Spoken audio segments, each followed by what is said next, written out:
நிறைய பேருக்கு தெரியாத விஷயம், ஒரு சில பேருக்கு தெரிந்த விஷயம்.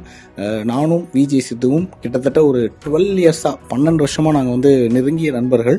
குறிப்பாக நிறைய channels, ITV, Moon TV, Shalini TV, IBC Tamil, இந்த மாதிரி பல லோக்கல் சேனல்ஸில் 2 பேரும் ஒன்றா ஒர்க் பண்ணியிருக்கோம்.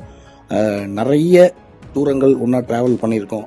ஸோ எங்களோட ஹிஸ்ட்ரியே நிறைய விஷயங்கள் பேசலாம். கண்டிப்பாக அதை இன்னொரு நாள் இன்னொரு வீடியோவில் நிறைய பேசுகிறேன்.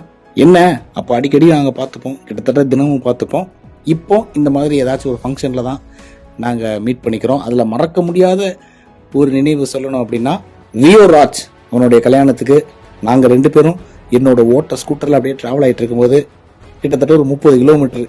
அப்போ மச்சான் ஃபீல் பண்ணி சொன்னான், டே என்னை யாருக்குமே தெரியலையடா அப்படின்னு சொன்னான். அப்போ நான் சொன்னேன், ஒரு காலத்தில் தமிழ்நாட்டில் உன்னை தெரியாத ஆள் இருக்கவே மாட்டாங்க அப்படின்னு சொன்னேன்.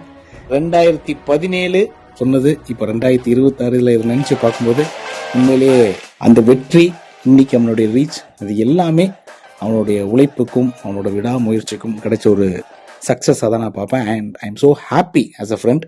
அப்படியே இந்த பக்கம் திரும்ப இந்த அதிர்ச்சி அருண், இந்த பையன் உண்மையாக தான் சொல்கிறானா இல்லை பொய்ய சொல்கிறானான்னு தெரியாது. எப்போ என்னை பார்த்தாலும் ஓடி வந்து கெட்டி பிடிச்சி முத்தம் கொடுத்து, நான் அவங்களுடைய மிகப்பெரிய ஃபேன், மிகப்பெரிய ரசிகன்னு சொல்லுவான். இன்னைக்கு நேற்றுக்கு இல்லை, கடந்த ஒரு 5 வருஷம் முன்னாடியிலேருந்தே இதை அவன் பண்ணிட்டு இருக்கான். இப்போ எனக்கு அந்த டவுட் இருக்குது, இது உண்மை தானா இல்லை இவன் நம்மளை சும்மா கலாய்க்கிறானான்ட்டு. கூடிய சீக்கிரத்தில் அதை கண்டுபிடிச்சிருவேன்.